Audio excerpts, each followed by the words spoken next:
ಆತ್ಮೀಯ ವಿದ್ಯಾರ್ಥಿಗಳಿಗೆಲ್ಲರಿಗೂ ನಮಸ್ಕಾರಗಳು.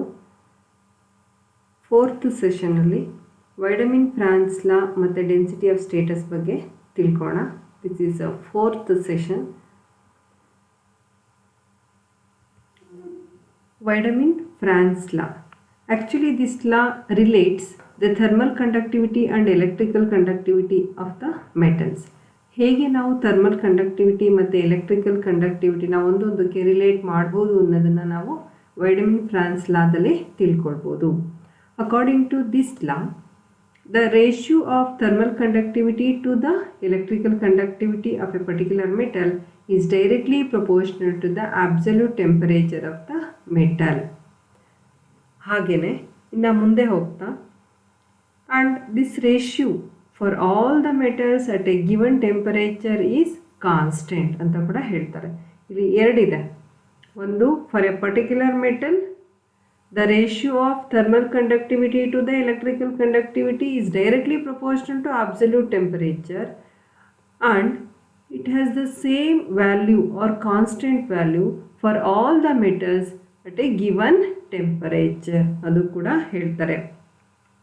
ಅಂದರೆ ಒಂದು ಮೆಟಲ್ಗೆ ಇವೆರಡರ ರೇಷಿಯೋ ಅದರ ಆಬ್ಸಲ್ಯೂಟ್ ಟೆಂಪರೇಚರ್ಗೆ ಪ್ರಪೋರ್ಷನಲ್ ಆಗಿದ್ರೆ, ಮತ್ತು ನಾವು ಎಲ್ಲ ಮೆಟಲ್ಸ್ಗೂ ತಗೊಂಡು ಹೇಳೋದಾದರೆ ಎಲ್ಲ ಮೆಟಲ್ಸ್ಗಳದ್ದು ಇದರ ratio thermal conductivity to the electrical conductivity, ನೀವು ಯಾವುದೇ ಮೆಟಲ್ನ ತಗೊಂಡ್ರೆ ಅಟ್ ಎ ಗಿವನ್ ಟೆಂಪರೇಚರ್ ಎಲ್ಲ ಮೆಟಲ್ಗೂ ಅದರ ರೇಷಿಯೋ ಸೇಮ್ ಇರುತ್ತೆ ಅಂತ ಹೇಳ್ತಾರೆ.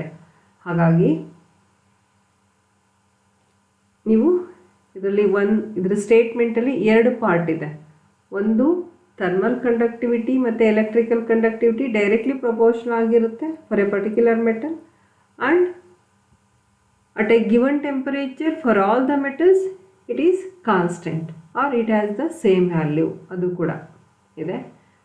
ದೆನ್ ಈಕ್ವೇಷನಲ್ಲಿ ಹೇಳೋದಾದರೆ K divided by rho, here K represents thermal conductivity, sigma electrical conductivity, and ratio of these two is directly proportional to T. ನಾವು ಪ್ರಪೋರ್ಷನಾಲಿಟಿ ಸೈನನ್ನು ರಿಮೂವ್ ಮಾಡಿ ಈಕ್ವಲ್ ಸೈನನ್ನು ಹಾಕಿ ನಾವು ಒಂದು ಕಾನ್ಸೆಪ್ಟ್ ಆಫ್ ಪ್ರಪೋರ್ಷನಾಲಿಟಿನ ಇಂಟ್ರಡ್ಯೂಸ್ ಮಾಡಬೇಕು. So K by sigma is equal to L into T. Here L represents constant of proportionality and it is known as Lorentz number. ಮುಂದೆ ತಿಳ್ಕೊಳ್ಳೋಣ Lawrence number ಹೇಗೆ ಬರುತ್ತೆ ಅಂತ. ಒಟ್ಟಾರೆಯಾಗಿ ವೈಡಮಿನ್ ಫ್ರಾನ್ಸ್ ಲಾ ಇಂದ ನಾವು ಥರ್ಮಲ್ ಕಂಡಕ್ಟಿವಿಟಿ ಮತ್ತು ಎಲೆಕ್ಟ್ರಿಕಲ್ ಕಂಡಕ್ಟಿವಿಟಿನ ರಿಲೇಟ್ ಮಾಡ್ತೀವಿ. ದೆನ್ ನೆಕ್ಸ್ಟ್ ಒನ್, ಹೇಗೆ ಇದನ್ನು ಡಿರೈವ್ ಮಾಡೋದು.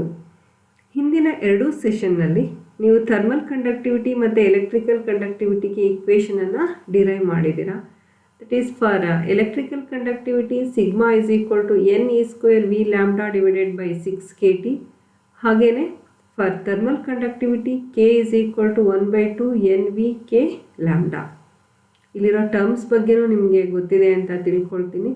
N represents concentration of electrons, then number of electrons, then E, charge of an electron, V, average velocity of the electrons, and lambda, mean free path. Then K, ellargu gottide, Boltzmann constant value, and T is nothing but absolute temperature of the metal. ಒಂದು ಮೆಟಲ್ಗೆ ನಾವು sigma ಮತ್ತು K particular ಮೆಟಲ್ಗೆ ಈಕ್ವೇಷನನ್ನು derive ಮಾಡಿದ್ದೀವಿ. So ಹಾಗಾದರೆ ಅವೆರಡು ratio ತಗೊಳ್ಳೋಣ. K by sigma ratio ತೊಗೊಂಡು simplify ಮಾಡಿದ್ರೆ ನಿಮಗೆ ಫೈನಲ್ ಆಗಿ K by sigma is equal to 3k² divided by E square into T ಬರುತ್ತೆ. Here 3k² by E square ಟರ್ಮನ್ನು L ಅಂತ ಕರೆಯೋಣ. That is ಲೋರೆಂಟ್ಸ್ number. Hence final ಆಗಿ ನಮಗೊಂದು ಈಕ್ವೇಷನ್ ಬರುತ್ತೆ. That is nothing but K by rho, K by sigma, that is thermal conductivity to the electrical conductivity is directly proportional to T, that is nothing but absolute temperature. ಇದೇನೆ ವೈಡಮಿನ್ France ಲಾದ statement. ಹಾಗಾದರೆ ನಾವು ಈ ಎರಡು ಈಕ್ವೇಷನನ್ನು use ಮಾಡಿಕೊಂಡು electrical conductivity ಮತ್ತು thermal conductivity ಈಕ್ವೇಷನ್ನ use ಮಾಡಿಕೊಂಡು ನಾವು ಈಸಿಯಾಗಿ ವೈಡಮಿನ್ ಫ್ರಾನ್ಸ್ ಲಾದು ಸ್ಟೇಟ್ಮೆಂಟನ್ನು ಡಿರೈವ್ ಮಾಡ್ಬೋದು. ಇದಿಷ್ಟು ವೈಡಮಿನ್ ಫ್ರಾನ್ಸ್ ಲಾ ಬಗ್ಗೆ. ಸೊ ನೆಕ್ಸ್ಟ್ ಬರೋದು density of states. So density of ಸ್ಟೇಟಸನ್ನು ನಾವು ಹೇಗೆ ಡಿಫೈನ್ ಮಾಡ್ಬೋದು? ಡೆನ್ಸಿಟಿ ಆಫ್ ಸ್ಟೇಟಸ್ ಸಿಂಪಲ್ಲಾಗಿ ಹೇಳಬೇಕಂತ ಅಂದರೆ electron orbitals around the nucleus. ನಮಗೆಲ್ಲ ಗೊತ್ತಿದೆ ಎಲೆಕ್ಟ್ರಾನ್ಸು ಒಂದು ಪರ್ಟಿಕ್ಯುಲರ್ ಆರ್ಬಿಟಲ್ಲಿ ರಿವಾಲ್ವ್ ಆಗ್ತಿದೆ ಅರೌಂಡ್ ದ ನ್ಯೂಕ್ಲಿಯಸ್. ಹಾಗಾದರೆ number of available energy levels ಎಷ್ಟಿರುತ್ತೆ ಫಾರ್ ಎ ಎಲೆಕ್ಟ್ರಾನ್, ಅದನ್ನು ಕ್ಯಾಲ್ಕುಲೇಟ್ ಮಾಡಿ ಅದನ್ನೇ ಡೆನ್ಸಿಟಿ ಆಫ್ ಸ್ಟೇಟಸ್ ಅಂತ ಕರೆದಿದ್ದಾರೆ. Number of energy states per energy per volume is nothing but density of states.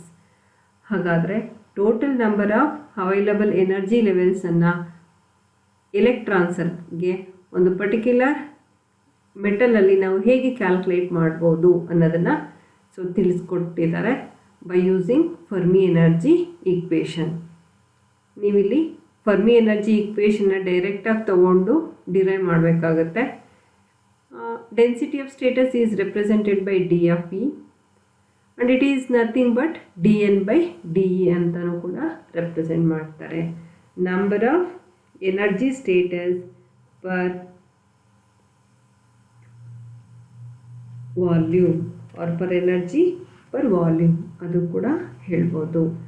So next according to Fermi energy equation ನಮಗೆ ಗೊತ್ತಿದೆ that is E F Fermi energy is equal to h cross square divided by 2m into 3 π square n by V to the power 2/3. So ಇದರಲ್ಲಿ ನೀವು ಟರ್ಮ್ಸನ್ನು ತಿಳ್ಕೊಳ್ಬೇಕಾಗುತ್ತೆ. h cross square is nothing but h divided by 2π. h is Planck's constant. Then m mass of the electron, pi ಅದು constant ಗೊತ್ತಿದೆ ನಿಮಗೆ. Then n represents number of energy status or number of electrons ಅಂತ ಕೂಡ ಹೇಳ್ಬೋದು, or number of energy states ಅಂತ ಕೂಡ ನೀವು ಕರಿಬೋದು. ಫೈನಲ್ ಆಗಿ ನಿಮಗೆ n represents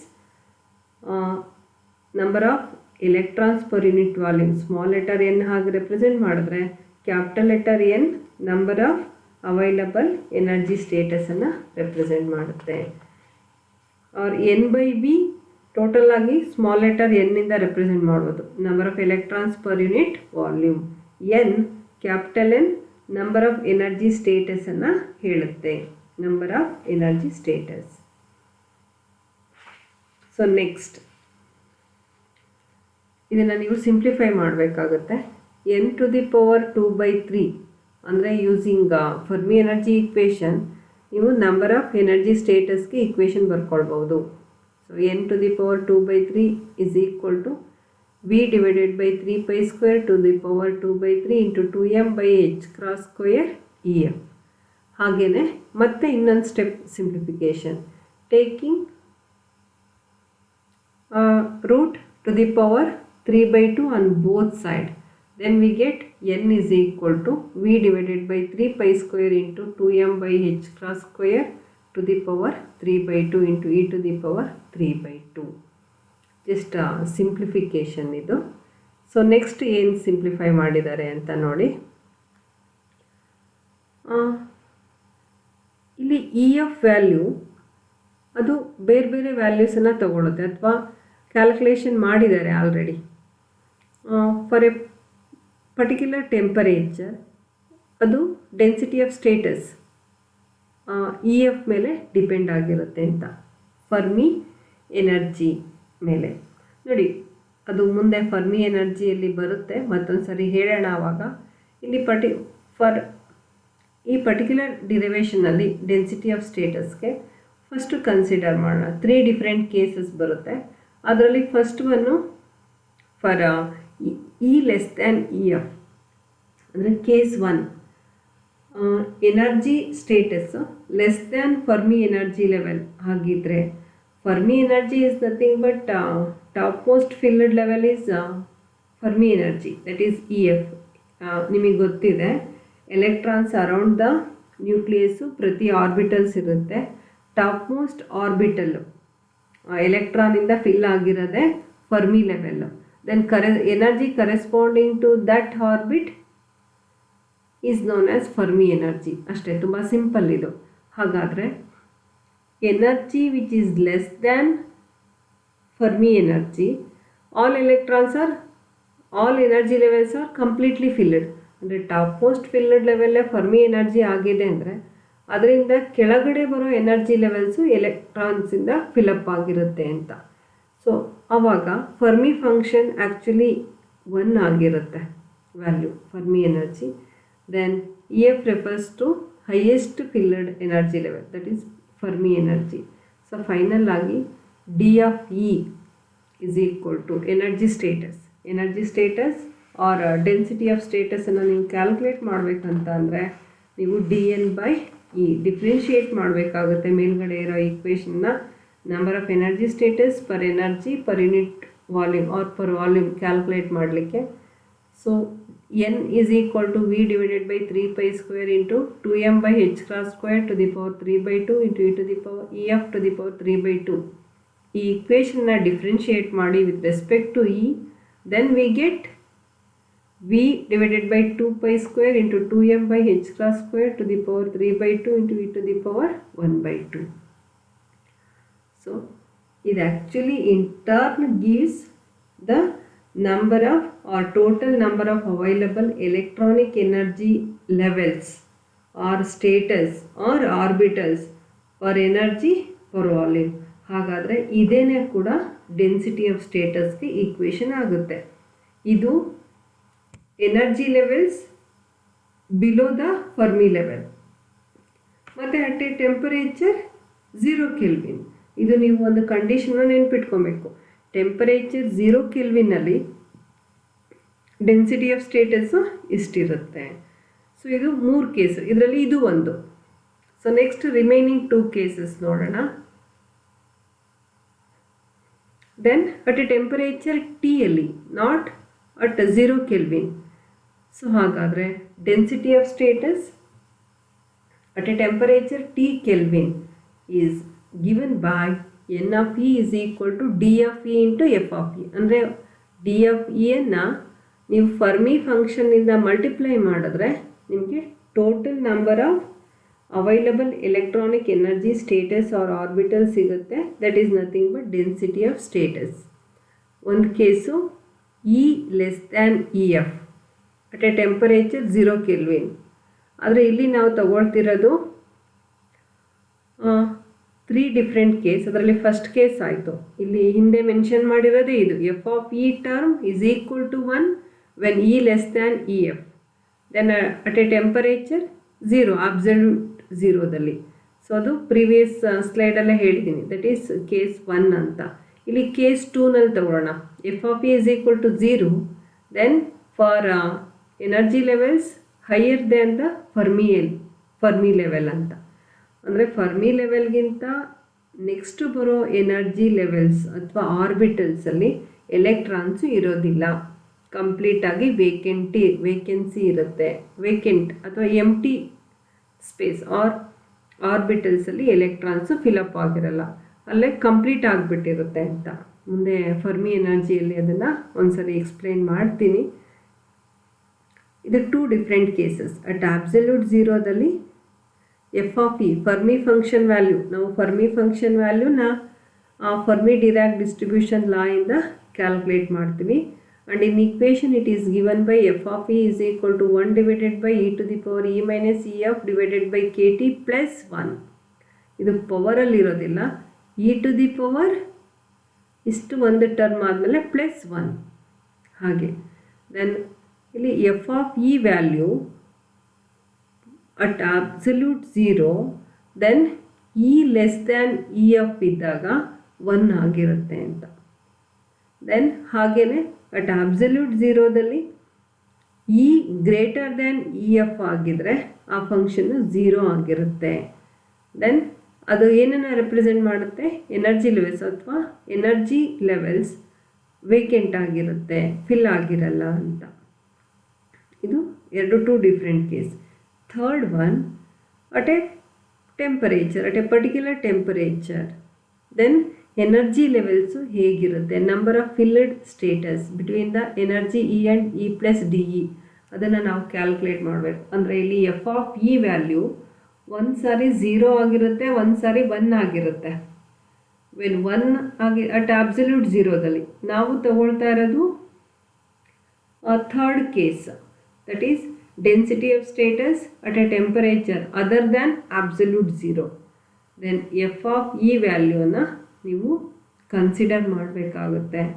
then N of E D E ಇವಾಗ ಅಟ್ ಆ temperature other than 0 Kelvin, number of energy levels or energy status available for the electrons or orbitals per unit energy per unit volume is equal to Fermi function ಇಂದ multiply ಮಾಡಬೇಕು. That is F of E ಇಂದ multiply ಮಾಡಬೇಕು. E to the power E minus E F by K T plus 1. ಮತ್ತೆ ಇದನ್ನು simplify ಮಾಡಿದರೆ ಈ ಇಕ್ವೇಷನನ್ನು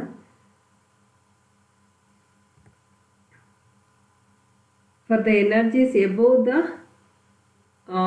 Fermi energy level, ಅಂದರೆ ಇಲ್ಲಿ ಜಾಸ್ತಿ ಇದ್ದಾಗ E minus E F greater than K T ಆಗಿರುತ್ತೆ. ದೆನ್ ಡಿನಾಮಿನೇಟ್ರಲ್ಲಿ ಒಂದು ಟರ್ಮನ್ನು ಈ ಪಾರ್ಟಿಗೆ ಕಂಪೇರ್ ಮಾಡಿದ್ರೆ 1ಅನ್ನು ನಾವು ನೆಗ್ಲೆಕ್ಟ್ ಮಾಡ್ಬೋದು. ದೆನ್ ಹೆಚ್ ಕ್ರಾಸ್ ಸ್ಕ್ವೇರ್ಗೆ ಹೆಚ್ ಡಿವೈಡೆಡ್ ಬೈ 2π ಸಬ್ಸ್ಟಿಟ್ಯೂಟ್ ಮಾಡಿ ಸಿಂಪ್ಲಿಫೈ ಮಾಡಿದ್ರೆ then N of E D E is equal to pi v divided by 2 into 8m by h square to the power 3 by 2 into e to the power of divided by e to the power e minus ef by kt ಬರುತ್ತೆ. So this equation represents total number of available electronic energy levels ಅಥವಾ orbit or orbitals per unit energy range other than absolute temperature. ಅಬ್ಸಲ್ಯೂಟ್ ಟೆಂಪರೇಚರಲ್ಲಿ 0 ಕೆಲ್ವಿನಲ್ಲಿ ಅಲ್ಲ, ಬೇರೆ ಬೇರೆ any values other than 0 Kelvin ಎಷ್ಟಿರುತ್ತೆ ಅನ್ನೋದನ್ನು ತಿಳಿಸ್ಕೊಡುತ್ತೆ. ಇದು ಫರ್ಮಿ ಡಿರಾಕ್ ಡಿಸ್ಟ್ರಿಬ್ಯೂಷನ್ ಈಕ್ವೇಷನ್ನಿಂದ ಇದನ್ನು ಫೈಂಡ್ ಔಟ್ ಮಾಡ್ತಾರೆ ಫರ್ಮಿ ಎನರ್ಜಿನ. ಅದಾದಮೇಲೆ ಸಬ್ಸ್ಟಿಟ್ಯೂಟ್ ಮಾಡಿ ಟೋಟಲ್ ನಂಬರ್ ಆಫ್ ಎನರ್ಜಿ ಲೆವೆಲ್ಸನ್ನು ಕ್ಯಾಲ್ಕುಲೇಟ್ ಮಾಡಿದ್ರೆ ನಿಮಗೆ ಫೈನಲ್ ಈಕ್ವೇಷನ್ ಇದು ಬರುತ್ತೆ. ದೆನ್ ಡಿನಾಮಿನೇಟ್ರಲ್ಲಿ ನೀವು ಒಂದನ್ನು ಬರಿಬೋದು, ಇಲ್ಲ ಹಾಗೆ ಇಟ್ಕೊಳ್ಬೋದು ಈ ಫಂಕ್ಷನ್ಗೆ. ಅಂದರೆ ತುಂಬ ಹೈ ವ್ಯಾಲ್ಯೂ ಇದ್ದಾಗ ಇದನ್ನು ನೆಗ್ಲೆಕ್ಟ್ ಮಾಡ್ತಾರೆ, ಇದಕ್ಕೆ ಈ ವ್ಯಾಲ್ಯೂಗೆ ಕಂಪೇರ್ ಮಾಡಿದ್ರೆ. So this is the final expression for number of available electronic energy states or orbitals per unit energy range, that is density of states. 3 different case ಕೂಡ ನೀವು ಮೆನ್ಷನ್ ಮಾಡಿ ಬರಿಬೇಕಾಗುತ್ತೆ. 3 ಡಿಫ್ರೆಂಟ್ ಕೇಸಸ್ ಅಂದರೆ ಜಸ್ಟ್ ಅಷ್ಟೇ, F of E value change ಆಗ್ತಾ ಹೋಗುತ್ತೆ. ಒಂದು ಸಾರಿ 1 ಬರುತ್ತೆ, ಇನ್ನೊಂದು ಸರಿ 0 ಬರುತ್ತೆ. ನೆಕ್ಸ್ಟ್ ಇದು 2 ಕೇಸ್ ಬಿಡಿ, ಇದು ಅಟ್ ಅಬ್ಸಲ್ಯೂಟ್ ಝೀರೋದಲ್ಲಿ. ದೆನ್ ಈ 0 ಬಿಟ್ಟು ನೆಕ್ಸ್ಟ್ ಟೆಂಪರೇಚರಲ್ಲಿ ಯಾವುದೇ ವ್ಯಾಲ್ಯೂನಲ್ಲಿ ನಿಮಗೆ ಎಷ್ಟು ಬರುತ್ತೆ ಡಿ ಆಫ್ ಇ ಪಾರ್ಟನ್ನು ಫರ್ಮಿ ಎನರ್ಜಿಯಿಂದ ಫರ್ಮಿ ಫಂಕ್ಷನ್ನಿಂದ ಮಲ್ಟಿಪ್ಲೈ ಮಾಡಿದ್ರೆ ನಿಮಗೆ ವ್ಯಾಲ್ಯೂವನ್ನು ತಗೊಳ್ಬೋದು.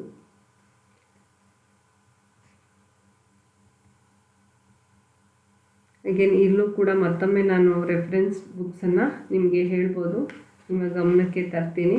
ಇಷ್ಟೆಲ್ಲ ಬುಕ್ಸನ್ನು ನೀವು ರೆಫರ್ ಮಾಡಿ ಓದ್ಬೋದು. ನಿಮಗೆ ಇದು ನೀಟಾಗಿ ಅರ್ಥ ಆಗಿಲ್ಲ ಅಂತಂದರೆ ಸ್ಟಡಿ ಮೆಟೀರಿಯಲಲ್ಲಿ ನಾನು ಸ್ವಲ್ಪ ಇದೆ, ಅದನ್ನು ನೀವು ಖಂಡಿತ ಓದಿ ಮತ್ತು ಟೆಕ್ಸ್ಟ್ ಬುಕ್ಕನ್ನು ರೆಫರ್ ಮಾಡಿ. ನಿಮಗೆ ಫರ್ಮಿ ಫಂಕ್ಷನನ್ನು ಬಗ್ಗೆ ತಿಳ್ಕೊಂಡ್ರೆ ಡೆನ್ಸಿಟಿ ಆಫ್ ಸ್ಟೇಟಸ್ಸು ಈಸಿಯಾಗಿ ಬರೀತೀರ. ಜಸ್ಟ್ ಮ್ಯಾಥಮೆಟಿಕಲ್ ಸಿಂಪ್ಲಿಫಿಕೇಷನ್ ಅಷ್ಟೇ. ಮತ್ತು 3 ಡಿಫ್ರೆಂಟ್ ಕೇಸಸ್ಸಲ್ಲಿ ನಂಬರ್ ಆಫ್ ಎನರ್ಜಿ ಸ್ಟೇಟಸನ್ನು ಬರೆದ್ರೆ ಆಗುತ್ತೆ ಅಷ್ಟೆ. ಥರ್ಡ್ ಕೇಸಲ್ಲಿ ನೀವು ಎಫ್ ಆಫ್ ಇ ವ್ಯಾಲ್ಯೂನ ಹಾಕಂಗಿಲ್ಲ. ಎಫ್ ಆಫ್ ಇ ಅಂದರೆ ಇ ಎಫ್ ವ್ಯಾಲ್ಯೂ ಅಂದರೆ ಬರೀತೀರಾ ಅಷ್ಟೇ. ಇದಿಷ್ಟು Wiedemann Franz law and density of states ಬಗ್ಗೆ ಆಯಿತು. ಮುಂದಿನ ಸೆಷನ್ನಲ್ಲಿ ಇದೇ ಲೆಸನ್ನ ನೆಕ್ಸ್ಟ್ ಪಾರ್ಟನ್ನು ನಾನು ಹೇಳ್ಕೊಡ್ತೀನಿ. Thank you.